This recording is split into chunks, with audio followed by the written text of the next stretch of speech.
Hindi ka ba tinatanong ng pulis kung saan ka nakatira? Wala nagtatanong sa yung pulis dito? Wala kang kasamahan dito na naalala mo? Mga Pilipino? Ano na yung kulay niya eh. Ilang araw na siya naano sa harap. Namumula na ako sa init. Maganda sana yung pangalan mo, maalala mo. Apelido na lang. Ma'am Krishna Supe, magandang hapon. Magandang hapon po. Kailan po nakarating sa inyo itong video? Nung October 7 po. Nung umalis po dito yung inyong kapatid, okay pa po siya? Yes po. Saan po siya pumunta at ano pong trabaho niya? Sana doon. Sa Saudi po yung agency niya po. Yung trabaho po niya doon nung unang dating niya is sa Boga Restaurant po. Sa restaurant? Yes okay. po. Tapos po parang nagka-problema rin yata. Doon bumalik po sa agency, na-deploy naman po siya. Kailan po pala siya pumunta? Sa March 31 po, 2021. Ano ra po ang reason sa pagkakaalam niyo na bakit siya nagkaganon? Yun nga po hindi namin talaga po, sir, alam kung ba't nagkaganyan na talaga siya. Kasi lately wala naman po siyang nakikwento, ganyan. Pero nung ano po kasi nagka-problema siya dun sa 8-ounce coffee na pinagtatrabaho niya po. Parang dun siya parang nagka-problema, ganyan. Parang hindi daw siya makatulog, ganyan. Baka overwork. Nagka-problema, nawala po kasi yung phone niya doon dati sa accommodation niya. So parang okay, tiniis niya, ganyan. Tapos bumalik po siya sa agency niya ulit po. After po na-deploy naman siya ulit, ang sabi niya is sa supermarket naman po siya. 1 month pa lang po siya ngayon sa supermarket na inaanuhan niya. Tapos biglang ayan po, nagulat na lang kami na may ganyan. Nag-send po sa amin ng ganyan. Kaya blanco din po kami kung ano talaga yung nangyari.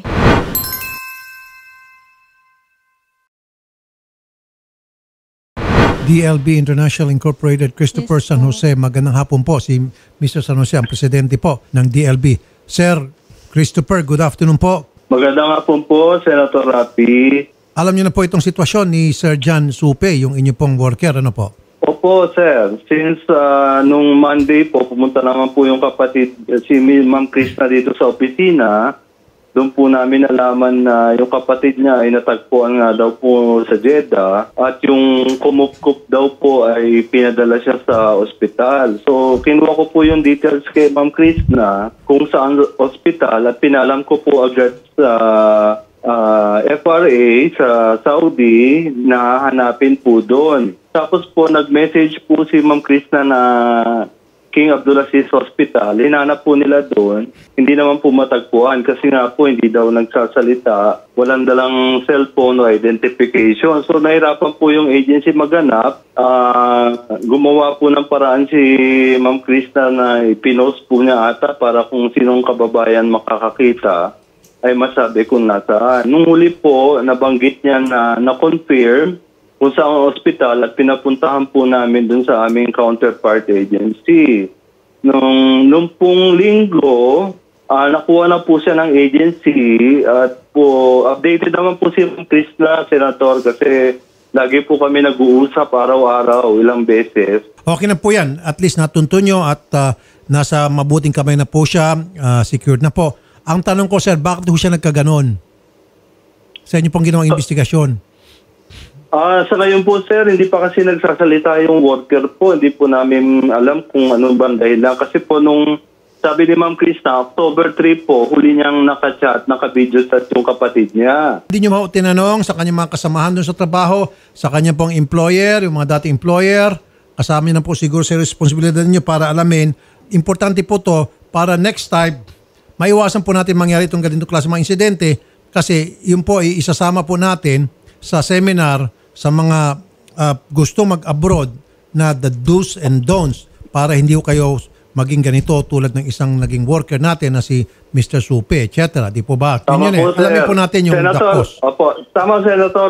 Yan po ay isa doon sa mga una kong tinanong po nung hinahanap pa lang nila na alamin sa mga kasamahan ano ba nangyari sa kanya, bakit siya nagkaganyan. Ngayon po, nag-focus po sila sa paghahanap at hindi pa po nila nasasagot yung mga katanungan na importante Akala ko ba, sir, malaman. na secure na? Nakita na? Hindi pa rin. Nakita na po, sir. Kaya lang hindi pa po nagsasalita po. Pero Hindi pa nakausap niyo na po nagsasalita. yung kanyang dating employer at tinanong niyo po sila kung anong nangyari, ba't nagkaganon all of a sudden si Mr. Supek? Tinanong na po, pero hindi pa po sila sumasagot tungkol sa bagay na yan. O baka naman po sir, kasi inapi siya doon sa sobrang pang-api, ayun, na-depress yung pobre. Sa sobrang pagmamaltrato sa kanya, kaya nangyari ito. Kasi sir, may pinaghugutan o mayroong pinagmumulan yung depression ng isang tao eh. Naintindihan ko po, Senator. Opo. Kaya po alamin po natin kung ano po talaga ang Sige po. dahilan. Opo sir. Thank you po Sir Christopher. Kailan po mapapawi itong si Sir John? Yung latest update po, Senator, kasi kailangan pong pina-check up kahapon, initay ko po yung update kung bibigyan po siya ng medically fit to travel para po siya ay makabiyahe pa uwi. Kasi kailangan po daw sa airline na certified ng doktor na siya ay may kakayahang bumiyahe. So mga kailan po kaya ito? Inintay ko po ngayon kung meron po kaming matanggap ngayon, i-update ko po si Ma'am Krishna kung as soon as makareceive po ako ng medical report po.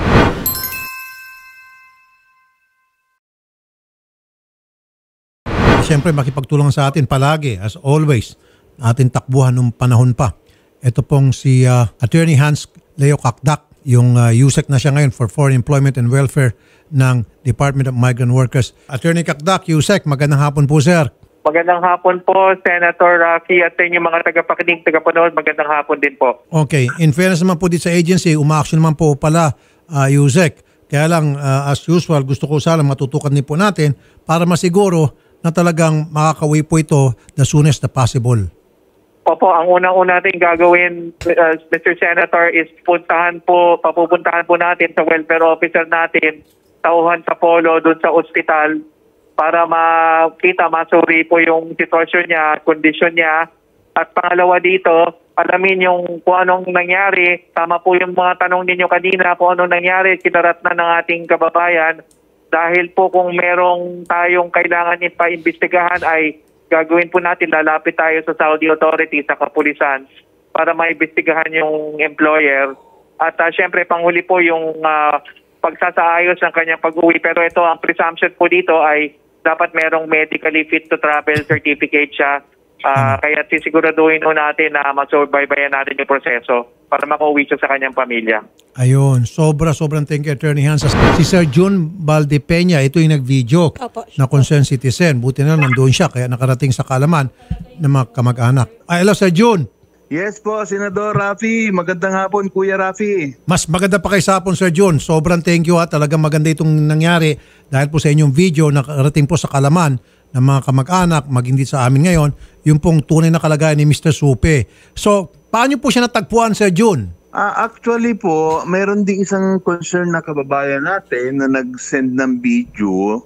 So, nung nakita ko yung video niya, agad po namin siyang pinuntahan doon. Unang punta namin hindi namin siya na-identify na Pilipino siya. Mm-hmm. So, iniwanan po namin siya noon parang 1 a.m. ng madaling araw yun. Iniwanan namin siya kasi hindi siya nagsasalita. So, in-expect ko hindi siya Pilipino kasi yung face niya, hindi siya medyo hawig siya sa ibang nationality. Okay.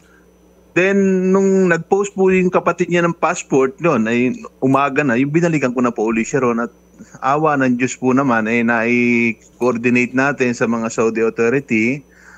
Yun nga po, nabigyan siya ng kaunting paunang lunas para madala po siya sa hospital. At the same time, nakontak ko din po yung company niya para din po makuha siya. Ano po sabi ng company doon? Actually po, nung na-meet ko yung company, ang sabi nila sa akin, matagal na raw nila itong hinahanap din, hindi nila makita. Pero sa pag-uusap niyo po kay Mr. Supe, meron ba siya mga nabanggit na dahilan kung ba't siya nagkaganon, mga problema niya sa kanyang amo? Actually, sir, talagang hindi po siya nagsasalita during that day. Almost 2 hours ako nagsasalita sa kanya para lang ma-convince siya na magsalita or magsabi. Hindi po talaga siya nagsasalita. Nung last lang, parang tumatango lang, umiiling, ganun lang po siya. Hindi siya nagre-response ng by word. Is there any way po na makakausap namin sila to the kamag-anak? Siguro po baka sa kamag-anak, halimbawa katulad ni ate dito, baka naman pag nakita niya yung kanyang kapatid, baka meron siya masasabi. Siguro po mamaya hook up natin kung nasaan ngayon si Sir John At mamaya ma'am, i-video call namin kayo ni Sir John.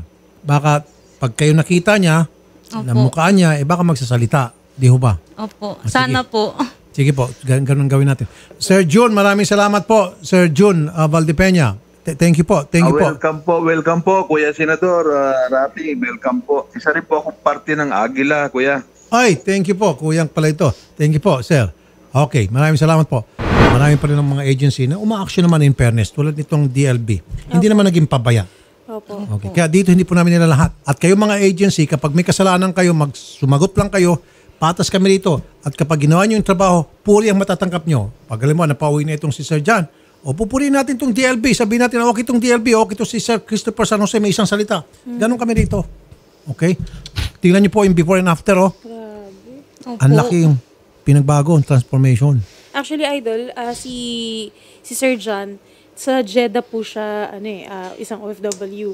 Hanggang sa na-rescue nga po nitong agency po, dinala po sa Riyadh. Okay, sige. Thank you. Okay, sige po ma'am. Punta muna kay Odette. Thank you po, sir. Thank you po. Ito na ni Kuya.